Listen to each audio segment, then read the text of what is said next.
sore para peserta simposium virtual dalam peringatan Hari Lanjut Usia Nasional.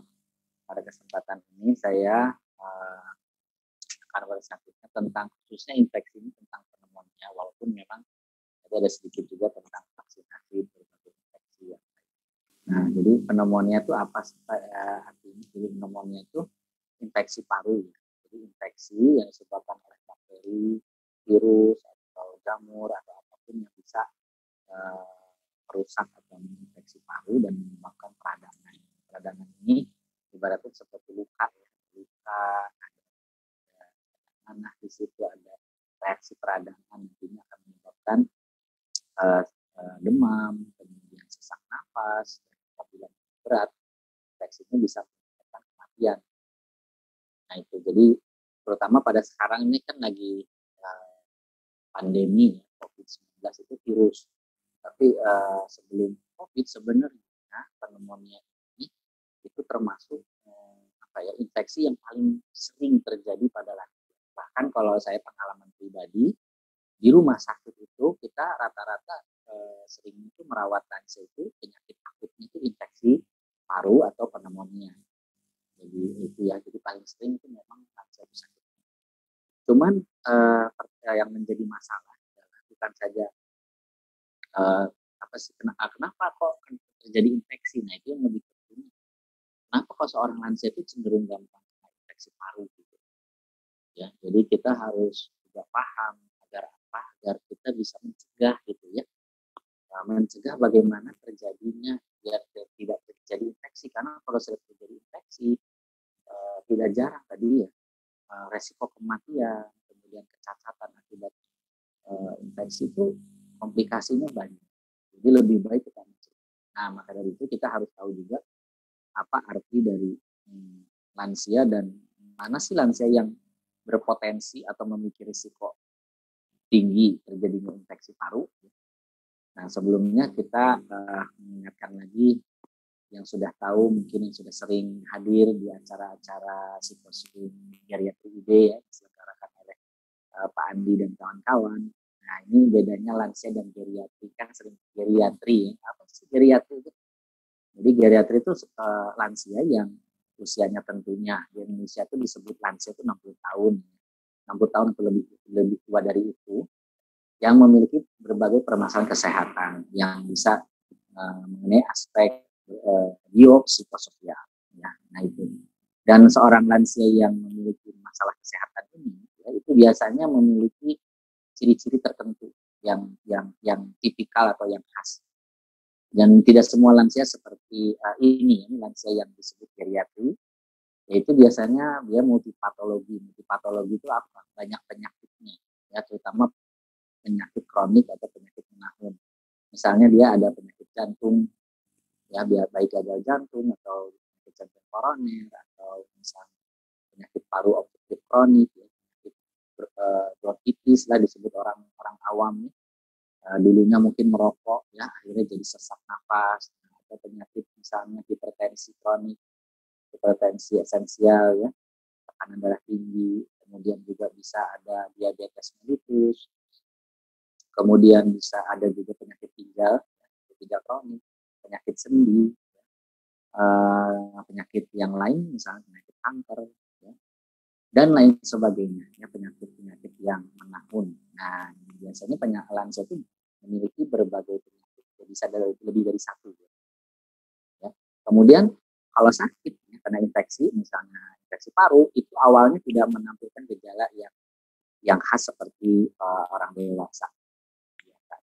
Biasanya kalau orang dewasa itu, kalau kena infeksi itu demam, sesak, kemudian batuk. Kalau di lansia, karena sudah terjadi penurunan fungsi organ, sehingga terjadi penurunan juga respons dari stres, ya, yang diterima oleh badan, maka tampilannya sering tidak khas. Jadi misalnya kalau infeksi itu nggak demam, dia biasanya lesu, lemah badannya, biasanya jadinya dia cenderung tiduran saja, tirah baring di tempat tidur. Biasanya dia pagi-pagi dia sudah aktivitas, kok berbaring aja, dibilang kok badan saya nggak enak.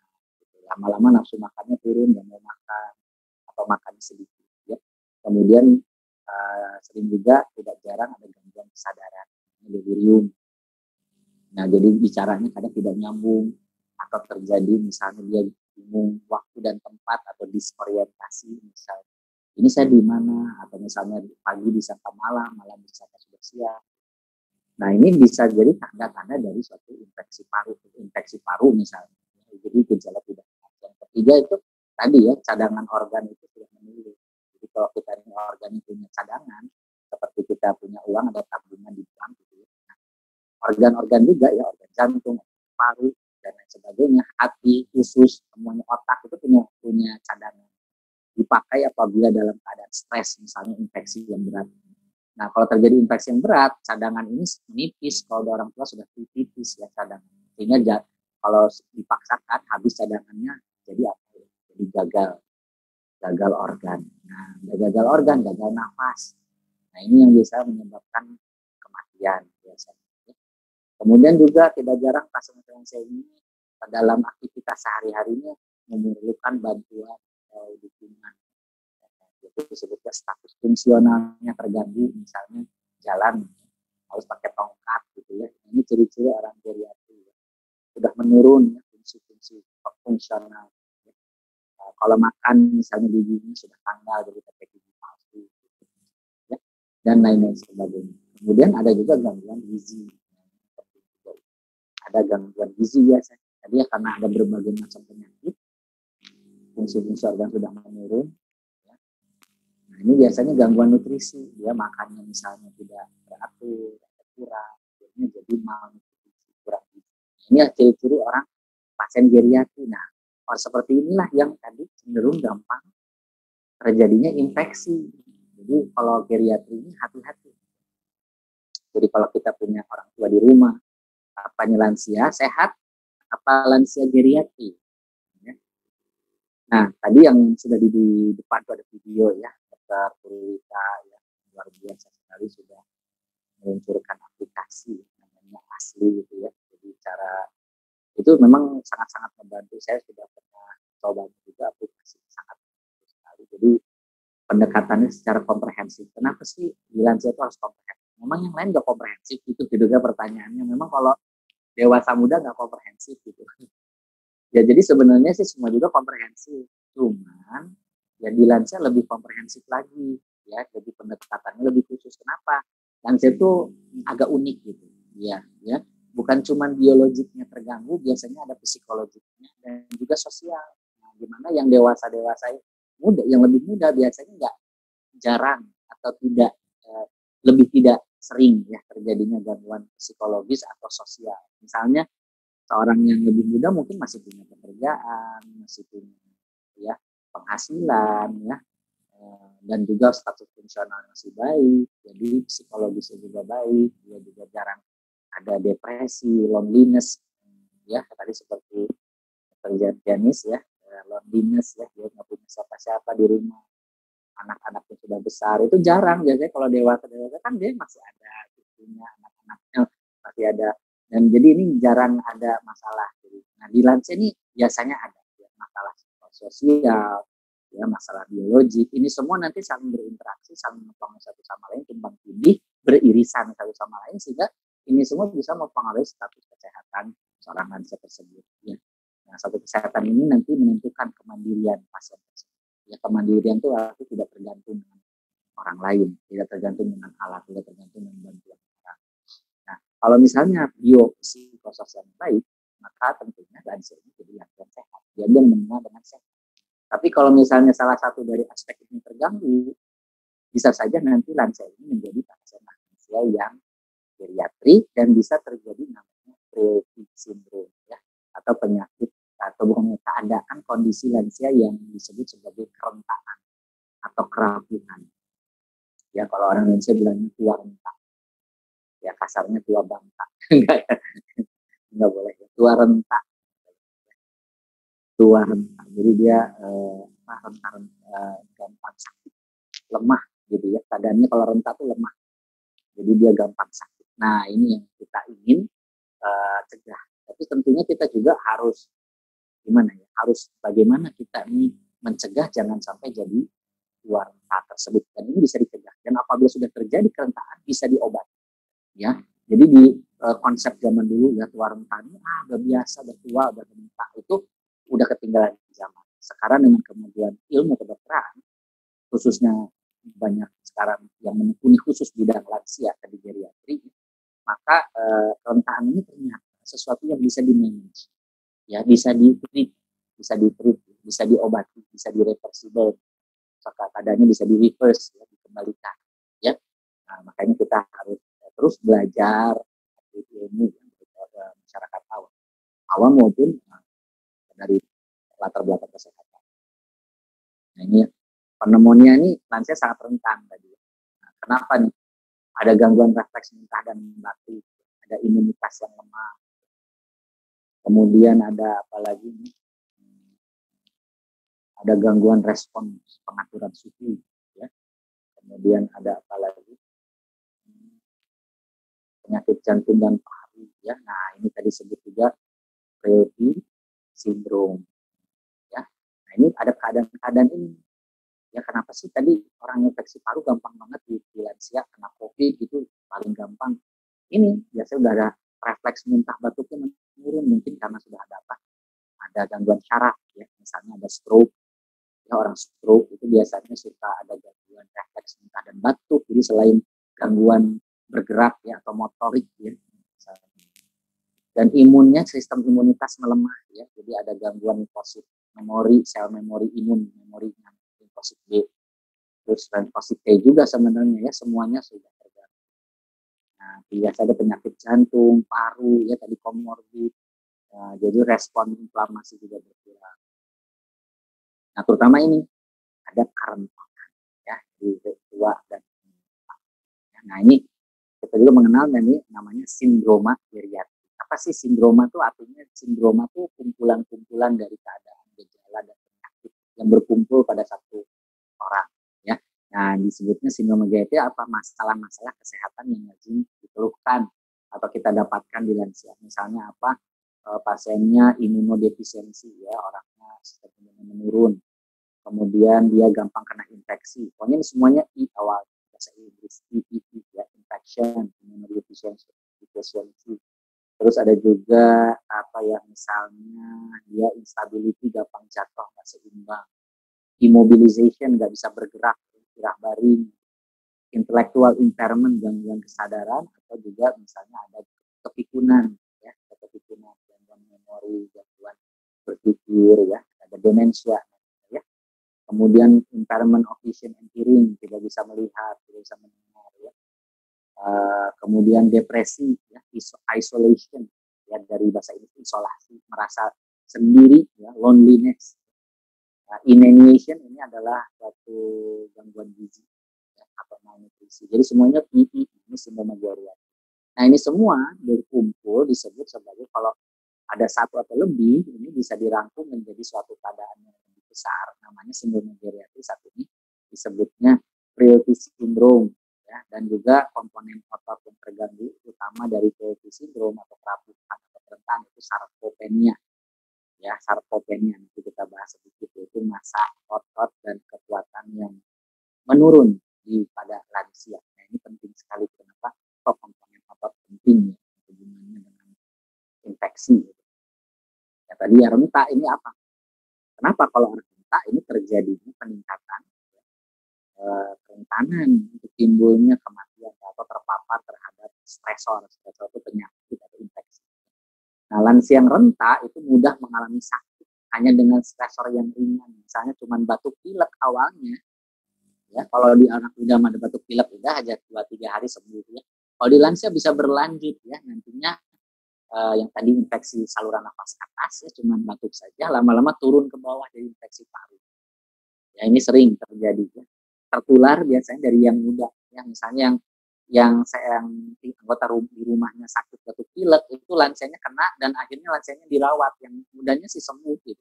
Sama seperti COVID ini dia orang tanpa gejala, ya, asimptomatik, ya, OTG, tapi kena ke lansia akhirnya sampai harus dirawat di rumah sakit, ya. Nah, tidak jarang sampai meninggal, ya. Nah, ini yang orang rentan, ya, ini pakai kursi roda, pakai tongkat, ya.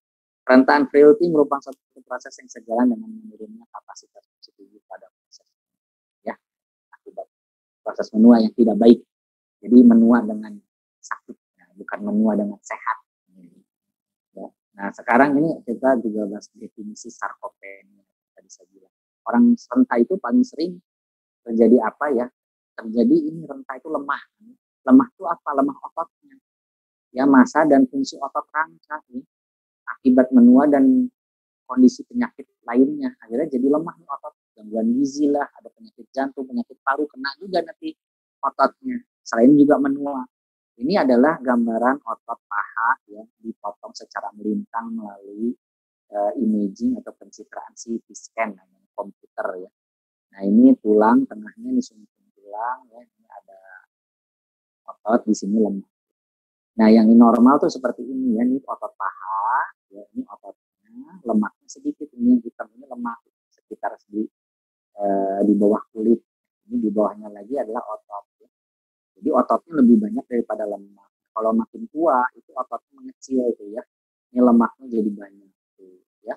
Dan lemaknya infiltrasi ya, masukin ke otot. Jadi di ototnya juga udah kecil dan banyak lemaknya, jadi tidak bisa berkontraksi dengan baik. Nah, lansia-lansia seperti ini lemah badannya, cenderung gampang jatuh ya, dan terjadi patah tulang. Nah, biasanya kalau orang sarkopenia gini, tulangnya juga osteoporosis, ya tulangnya kropos ini sama seperti. Jadi di otot yang lemah ada juga tulang yang kropos. Jadi nantinya patah tulang, udah patah tulang, jadi patah tulang panggul, itu nggak bisa bangun.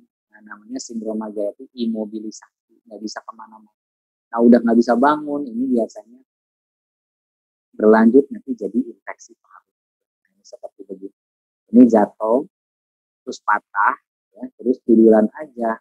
Nah, udah tiduran aja ini paling kondisi yang paling sering komplikasi infeksi paru kalau tidak baring saja.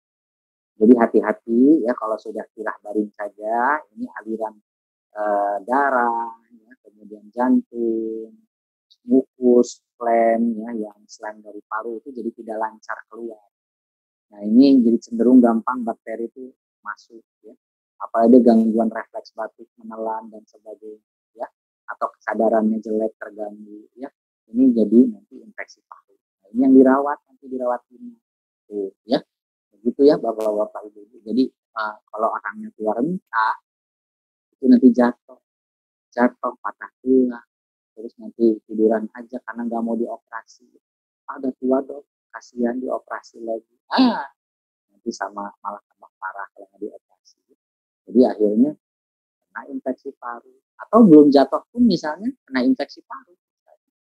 Nah ini akhirnya jadi bisa meningkatkan kematian. Padahal dia bisa diobati. Bisa diobati ini, bisa dicegah. Ya, sayang kalau kita menganggap tua renta itu adalah suatu hal yang biasa saja. Ya, pokoknya kita jangan maklum dengan tua renta, jangan maklum dengan kerentaan. Ya, kita harus meningkatkan kewaspadaan awareness sama-sama ya kita semua, baik tenaga kesehatan maupun dari masyarakat. Nah, bagaimana cara deteksi rentaan? Ya, ini bagaimana kita tahu lah kalau orang tua kita atau kita sendiri tua renta. Nah, ini namanya ini clinical quality skill. Jadi secara klinis ya. Kita lihat aja kalau lansianya nggak bisa lari-lari ini namanya very fit, sangat fit. Well symptom bagus lumayan. Managing well cukup bisa dikelola ya. Nah kalau sudah pakai tongkat ini mulai ya, mulai ringan, kerentaan ringan. Apalagi tongkatnya 4 itu ya. Apalagi udah 4 dibantu, apalagi pakai kursi roda ini sangat berat ya. Tiduran aja ini sangat berat sekali, very severely. Nah ini sangat rentan. Nah di mana nih? Nah ada yang 9 hanya tinggal menunggu saja. Ya, marganya agak bercanda banget. Ya, simak kupang ini marga. Siang malam tunggu panggilan. Nah, ini menunggu panggilan yang maha kuasa maksudnya ini. Jadi ini sudah berat. Kita jangan sampai begini ya, orang tua kita atau kita sendiri nanti kelak menua. Semoga kita semua menua dengan sehat ya. Kita harus tetap mengembangkan belajar dan belajar itu bukan cuma untuk dokter tapi untuk semua Alhamdulillah nih bulan Juni ini sudah publikasi. Nah, kita mengembangkan diadaptasi dari full scale dari bahasa Indonesia dan sudah diuji. Ini penelitiannya oleh kami di Bandung. Jadi kita kembangkan namanya questionnaire Rapuh. Ini gampang banget, ya. Gampang sekali bisa digunakan oleh semua orang. Jadi Rapuh atau Frail tadi bahasa Inggris itu adalah singkatan RAPUH. Dikatakan renta atau rapuh, seorang tua renta itu dikatakan renta atau rapuh itu lebih dari sama dengan 3. Ya, 3 ciri-ciri dari tua renta. Ada 5 ciri-ciri. Apakah 5 ciri-ciri? Mari kita sama-sama belajar. Ya. Yang pertama R, ya, atau disebut resistensi. Ini sebenarnya muscle resistance atau resistensi faktor. Ya. Ditanyanya begitu. Apakah ibu atau bapak ada kesulitan? Ingat, bukan bisa atau tidak. Ada kesulitan naik 10 anak tangga tanpa istirahat atau tanpa bantuan. Ya. Jadi harus tanpa bantuan. Dia harus bisa sendiri dan tanpa istirahat di antaranya. Nah, kalau ada kesulitan, maka dia katakan itu 1 jawaban separuh. 1 ya. Kalau pertanyaannya ya, ini 1. Jadi artinya ada ciri-ciri kelemahan otot. Ya, Bapak Ibu tadi apa? Tadi kita sudah belajar sama-sama. Ada sarkopenia.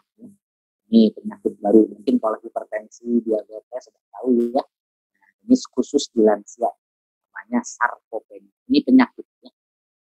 Ada di ICD ya. M62. Ini sarkopenia ya. Nah, yang kedua, selain otot menurun, melemah, itu orang renta itu biasanya ada depresi. Dilambangkan dengan apa? Ada gejala depresi itu apa sih? Bukan nangis, tapi apa? Merasa cepat lelah sepanjang waktu atau sebagian besar waktu. Itu ya, hati-hati. Kalau kita ada kita seperti itu, atau orang tua kita sendiri. Nah, seperti itu. Kemudian yang ketiga adalah penyakit. Jadi kan penyakitnya kalau keluar renta itu banyak. Penyakit apa? Penyakit menahun, hipertensi, diabetes, ada kanker, penyakit paru, ya, kronik, serangan jantung, ada penyakit ginjal, penyakit sendi, asma, semua aja ya. Nah ini kalau lebih dari 4. Kalau 5 itu baru ya, skornya 1. Kalau 4 gimana atau 3? Ya. Ini apa artinya? Semakin banyak penyakit, maka dia akan semakin aplikasi. Dan juga akan semakin banyak obatnya. Yang nanti namanya polifarmasi. Yang keempat adalah usaha berjalan. Ini tanda ciri keempat, selain banyak penyakit, adalah biasanya performa fisiknya menurun. Ya tadi, ya dia nggak bisa harus pakai bantuan alat berjalan, walking aid, ya. Jalan 1-200 meter dia nggak bisa, ya, atau kesulitan, ya, apapun penyebab. Ya. Nah kalau iya, ini usaha berjalan, bisa sakit sendi lah atau apalah, pokoknya apapun. Pokoknya dia nggak bisa jatuh sulit aja 1-200 meter jalan datar ya. Kalau di Amerika nih jenis 1 blok, 1 block. Jadi kita kan nggak ada ya 1 blok. Kita kira-kira 1-2 meter. Nah yang terakhir ini hilang berat badan ya, atau menunjukkan apa ini? Ada gangguan gizi ya tadi ya, pasien geriatri. Hilang berat badan lebih dari 5% dalam 1 tahun. Nah, kalau lebih dari 5%, misalnya beratnya berapa? 60 kilo. Ya. Dalam setahun dia turun 5 kilo misalnya. Itu sudah masuk ke dalam malnutrisi. Hati-hati. Ada gangguan gizi. Jadi kita ulang lagi, ada 5 ciri-ciri otot yang lemah, yang naik 10 anak tangga sulit, dia cepat lelah, ada tanda depresi. Kemudian penyakit banyak, lebih dari 4, yang minimal cepat nggak bisa jalan 200 meter. Yang terakhir ada hilang berat badan. Ya. Tanpa yang dimaksudkan loh Pak, bukan saya memang pengen diet, badan saya kegemukan, terus turun 10 kilo, itu bukan gitu. Ya itu bukan yang dimaksud, karena memang itu sengaja. Ini mah tidak sengaja, tidak dimaksudkan, kok dia turun begitu, rasa satu dan lain. Nah, katakan renta gimana? Minimal 3 dari 5 ini acak, terserah mau R, mau yang P, mau yang A, mau yang U, pokoknya lebih dari sama dengan 3 aja. Ya. Nah, kalau 1 sama 2 cuma ada 2 atau 1, ini sebutnya pra-rentaan. Jadi ini akan jadi rentan. Nah, ini kondisinya juga soal cegah. Nah, jadi kita udah tahu ya cara deteksi. Cukup mudah nih. Jadi ini dipakai buat apa? Buat penentuan vaksin nanti ya. Kenapa kok orang lansia dengan renta itu ditunda dulu vaksinnya. Nah, ya jadi nanti ibu bapak tuh sebelum divaksin, kalau yang lansia pasti ditanya ini. Ya, nah ini tata laksananya bagaimana biar kita jangan rentan dan kena infeksi paru. Ya, ini ada 4 ya. Pertama gizi tentunya, rekomendasi gizi ini harus cukup protein dan juga suplementasi gizi bila perlu. Nah ini ya kadang-kadang kita suka gini salah paham kalau lansia itu kebutuhan gizinya lebih rendah daripada yang dewasa, salah ya. Terutama pada protein ini harus lebih tinggi mah daripada dewasa ya, daripada saya atau Janis gitu atau Pak Andi ya. Ini opa oma itu lebih tinggi kebutuhan protein. Kalau saya itu cuma 0,8 gram per kilogram berat badan per hari kebutuhan protein. Kalau di lansia coba berapa? 1 loh minimal. Untuk apa tadi? Mempertahankan ototnya, masa otot dan kekuatan itu minimal 1 gram. Kalau ada kondisi lain, misal sarkopenia tadi, itu harus lebih tinggi lagi. Atau ada penyakit kronik yang banyak, ya, yang cukup berat, itu lebih tinggi lagi. Ya, ini contoh. Kemudian latihan resistensi. Jadi otot-otot yang lemah itu bisa dilatih. Setua apapun, sebanyak apapun umurnya, otot itu organ yang paling bisa dilatih. Yang luar biasa ya, itu penelitiannya sudah banyak sekali. Jadi lansia itu bahkan cuma gerak-gerak itu otot tumbuh ya. Jadi ini bisa dilatih, latihan resistensi dan program pencegahan jantung. Ini oleh teman-teman ini ahli gizi kita dibantu, ini juga bisa dibantu oleh teman-teman dari rehabilitasi medik dan teman-teman okupasi fisioterapi dari kemudian ini vitamin D nih, baik berjemur, suplemen atau makanan yang kaya vitamin D. Ternyata vitamin D ini banyak manfaatnya ya. Ini bukan cuma untuk tulang, ternyata untuk otot juga dan untuk sistem imun ya, ibu bapak. Dan ini untuk real itu bagus banget dan sarkopenia. Dan terakhir ini cuma 4 atasi penyakit menahun tadi yang banyak tadi dengan menjaga jangan terjadi polifarmasi. Tadi ya, polifarmasi itu kebanyakan obat, bukan hanya jumlahnya saja, tapi obat tadi menyebabkan malah penyakit baru atau masalah baru, itu namanya polifarmasi. Itu paling kita waspadai itu kalau para geriatrician itu, aduh itu pasti review obat dulu deh. Kalau ada pasien baru, obatnya apa aja yang diminum saat ini atau yang sedang dikonsumsi. Jangan-jangan ada yang tidak sesuai atau kurang sesuai. Obat satu dengan yang lain bisa saling berinteraksi dan kadang-kadang bisa bermanfaat, tapi tidak jarang juga bisa menimbulkan efek yang tidak diinginkan. Nah, ini saya mau share tentang bagaimana sih makan sehat pada lansia. Ini kan tadi kita yang nomor 1 gizi ya. Nah, ini kita bahas yang nomor 1 gizi. Bagaimana kita agar kita sehat? Ya, ini makanannya kalau mau singkatnya dan gampang dipahami ini namanya piring sehat. Ibu bisa Bapak atau bisa look up di Google terus piring sehatnya dari Kemenkes ya. Ini untuk lansia, jadi Bapak lansia dengan semua keadaan, hipertensi, jantung, diabetes, asam urat, semua begini cara makan. Ya. Nah ini intinya adalah kita harus memenuhi kebutuhan itu, dihitung 30 kali berat badan, ya, protein segini. Nah, nanti dihitungnya seperti proteinnya 1 sampai 1,5 gram. Misalnya berat badan berapa? 50 kilo. Berarti protein sehari minimal 50 gram. Ya, baik itu dari protein hewani dan nabati. Nah, misalnya begini, sederhana, karbohidrat 1/4 piring, ya, nasi misalnya itu 1/4 piring, nggak boleh terlalu sedikit, nggak boleh juga terlalu banyak. Ya. Kemudian protein hewani dan nabati dikombinasi, bisa telur dan ikan, ya, atau ayam, tempe, tahu. Ya. Dan yang banyak ini setengah piring adalah buah sayur. Oh ya, terus ada ini juga susu 1 gelas. Nah, 4 sehat 5 sempurna. Jadi 4 sehat 5 sempurna itu bukan untuk balita aja, tapi untuk kita semua. Nah, kemudian yang kedua nih, tadi latihan fisik tadi, ya, gimana sih olahraga tadi? Ya, jadi olahraga tuh beda ya sama bersih atau apa ya, kalau urusan pekerjaan rumah tangga. Olahraga tuh dilatih, jadi ada pembebanan. Kasih beban yang bertahap makin lama makin berat. Yaitu bedanya olahraga. Ada progressive loading. Kan kalau bekerja mah tiap hari gitu aja gitu ya. Kalau olahraga ini ada pembebanan. Ya tentunya disesuaikan dengan kemampuan masing-masing individu tersebut. Dalam hal ini konteksnya lansia. Nah, ada 3 jenis olahraga yang idealnya dilakukan oleh setiap lansia. Yaitu pertama adalah penguatan otot.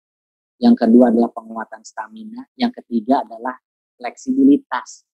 Nah, ini ada asosiasi jantung di Amerika itu sudah melakukan penelitian dan ada anjuran itu minimal 150 menit per minggu, 30 menit kali 5.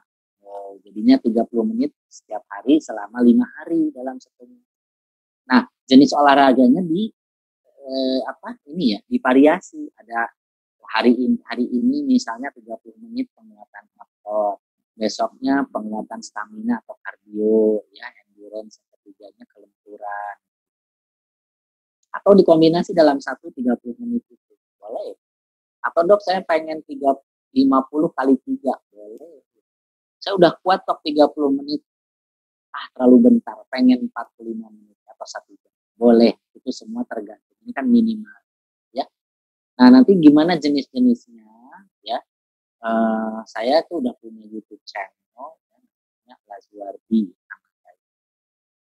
Lazardhi di IPA. Di situ saya bikin senam penguatan otot, terutama ini yang orang nggak tahu, baik dalam posisi berdiri ya, atau posisi duduk sekalipun. Kan banyak lansia tuh nggak bisa berdiri ya karena sakit lutut.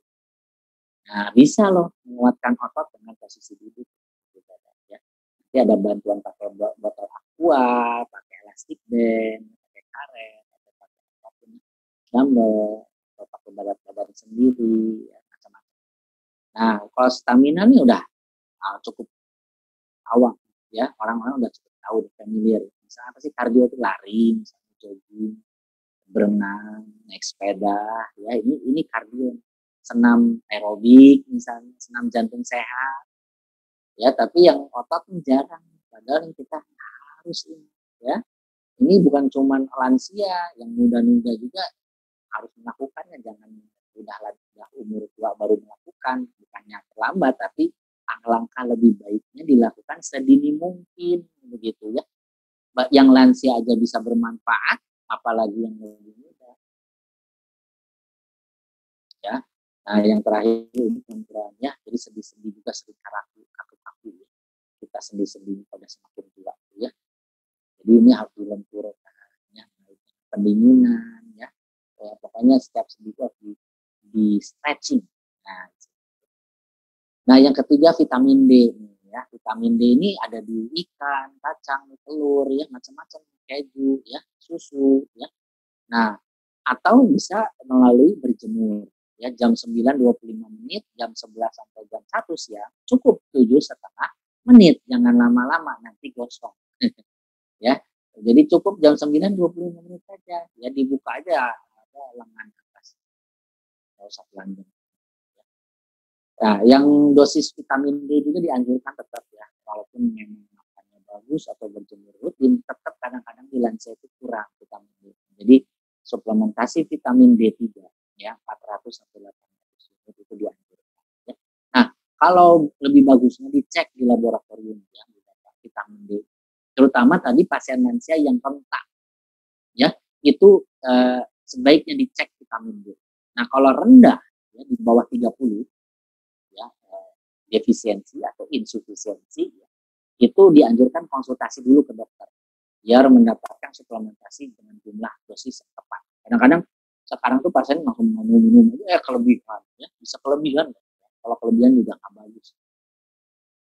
Nah, yang keempat tadi apa? Kelola penyakit kronis, ya.